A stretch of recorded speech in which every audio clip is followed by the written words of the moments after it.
I urge all Tamil Hindus to wake up to this and send out a strong statement to these breaking India forces, as Rajiv ji calls them. Let's not exhibit the same spineless attitude that we did when a Muslim wanderer was being turned into a god in our country. एक तमिल लड़की नाम Esther Dhanraj, उम्र कोई 35 वर्ष, एक तेलुगु हिंदू ब्राह्मण के घर में जन्म लिया। जब थोड़ी बड़ी हुई तो ईसाई मिशनरीज के प्रभाव में आई। उसने जीसस के चमत्कारों के किस्से सुने, जिनमें अंधे देखने लगते थे, बहरे सुनने लगते थे, अगर मरत इंसान को आवाज़ भी दे दे तो वे जिंदा हो जाया करते थे। ऐसी अनेकों कपोल कल्पित कहानियाँ एस्थर ने सुनी तो उसका मन उसे खींचकर चर्च में ले गया और एस्थर धनराज ने ईसाई मत को स्वीकार कर लिया। नमस्कार दोस्तों, रंग दे बसंती में आपका एक बार फिर स्वागत है। मैं हूं राजीव चौधरी। तो चलिए आज बात करते हैं उनकी, जिन्होंने बाइबल को ढंग से पढ़ा, समझा, और एक ऐसी ही लड़की है एस्थर धनराज। वो एस्थर धनराज जिसने अपनी छोटी सी उम्र में 2 बदलावों का सामना किया। पहला तो हिंदू धर्म से ईसाई मत में और दूसरा ईसाई मत से हिंदू धर्म में। और इसके बाद एस्थर ने जो धज्जियाँ मिशनरीज की उड़ाई वो वाकई काबिल तारीफ है। कहानी तमिलनाडु से शुरू होती है, अमेरिका पहुंचती है और अमेरिका से वापस भारत आती है। एस्थर धनराज की उम्र उस समय करीब 17 वर्ष रही होगी जब वो मिशनरीज के बहकावे में आई थी। यानी 17 वर्ष की धनराज ने ईसाई बनने के कुछ वर्षों के बाद शादी की, फिर यूएस से चली गई। अमेरिका पहुंचने के बाद धनराज ने एक प्रतिष्ठित अमेरिकी विश्वविद्यालय में औपचारिक रूप से ईसाई मत और बाइबल का अध्ययन शुरू किया। उस दौरान उसने पाया कि अमेरिकी पादरी भारतीय ईसाइयों से दूर रहते हैं, बिल्कुल ऐसे जैसे अरब के मुसलमान भारतीय मुसलमानों को ओछा मानते हैं। इन्फिनिटी फाउंडेशन को अपना इंटरव्यू देते हुए एस्थर ने ईसाई मत पर अनेकों सवाल खड़े किए। पहला यही कि बाइबल पढ़कर लगता है कि जैसे सब कुछ काल्पनिक और जादुई है। ऐसा लगता है जैसे पृथ्वी का निर्माण जीसस से बस कुछ वर्ष पहले हुआ हो, वो भी चुटकियों में। कभी मिट्टी उठाकर कभी इंसान बना दिए, कभी धरती, कभी चांद, कभी सूरज। वह पृथ्वी के निर्माणवाद पर भी सवाल खड़े करती है और कहती है कि बाइबल झूठी और आधारहीन पुस्तक है। वह मात्र कुछ पूर्वाग्रह से शिकार साम्राज्यवादी लोगों की कल्पना भर है। एस्थर ने आरोप लगाया कि बाइबल में उसकी जाति नहीं पाई गई। पूरी बाइबल में कहीं भी भारत का उल्लेख नहीं है, उसमें सिर्फ रोम इटली के आसपास का सिमटा हुआ इतिहास है। वह कैसी धार्मिक पुस्तक है जिसमें स्त्री को चुड़ैल जैसे शब्दों से पुकारा गया है। एस्थर पूछती है, अगर बाइबल ईश्वरीय ग्रंथ है तो विरोधाभास कैसे हो सकते हैं? आखिर कैसे बाइबल के पाठ में त्रुटियां हो सकती है जबकि इसे ईश्वर द्वारा लिखित पवित्र ग्रंथ बताया जाता है? आखिर उसमें ये किसने लिखा कि यदि बाइबल को झूठा कहा गया तो परमेश्वर का अस्तित्व समाप्त हो जाएगा? क्या कोई ईसाई बता सकता है कि 2500 साल पहले जब बाइबल नहीं थी तो क्या ईश्वर का अस्तित्व नहीं था? और अगर बाइबल समाप्त हो गई तो क्या ईश्वर समाप्त हो जाएगा? क्या ईश्वर सिर्फ एक पुस्तक के सहारे टिका हुआ है? एस्थर मुस्कुराती है और कहती है कि ईसाईयत की पूरी कहानी फिल्मी है और अंधविश्वास पर टिकी है।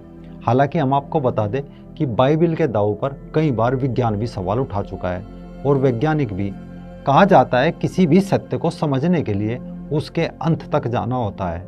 एक समय डार्विन ने जो सिद्धांत दिया वो बाइबल को पढ़कर उसके विरोध में दिया था।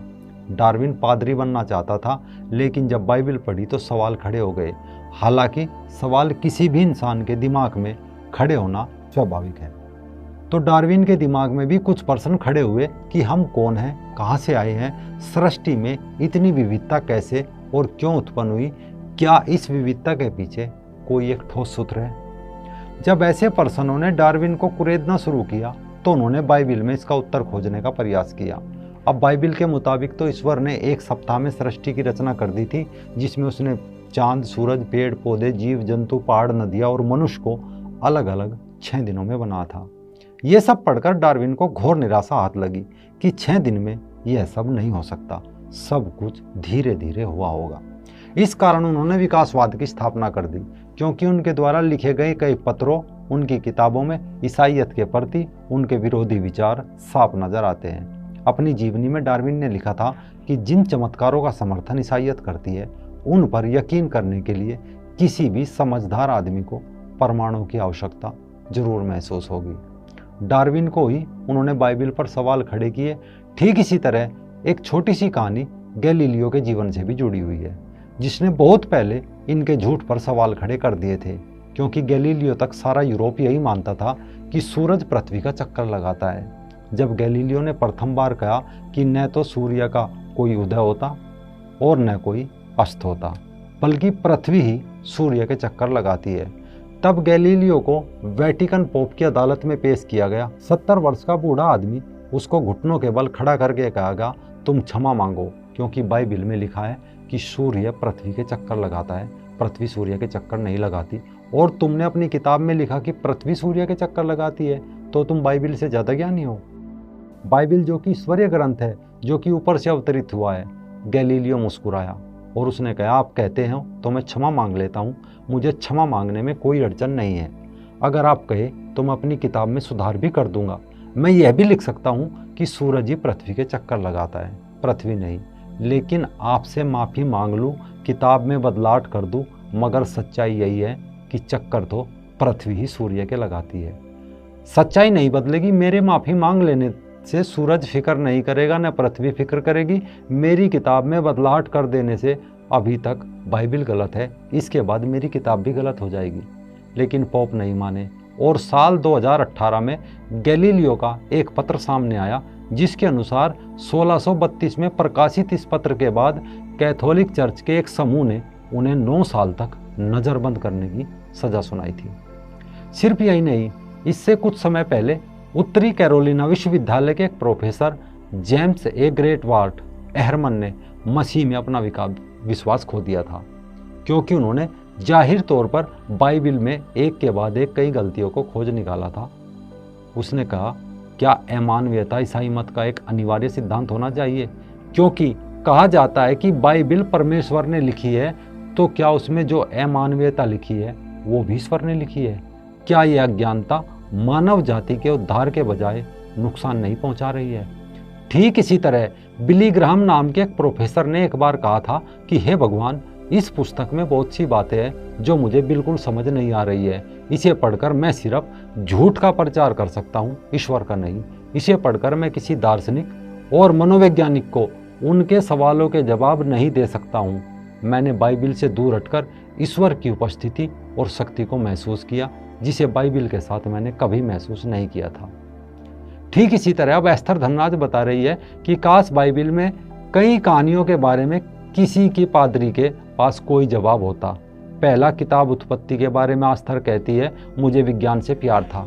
जब मैं बड़ी हो रही थी मेरे लिए गणित उबाऊ था, अंग्रेजी आसान थी, लेकिन विज्ञान आकर्षक था। मैं सृष्टि की उत्पत्ति की कहानी के साथ साथ पृथ्वी की उम्र जानना चाहती थी, लेकिन बाइबिल में जो उत्पत्ति की कहानी बताई है वह सिर्फ हंसने योग्य है।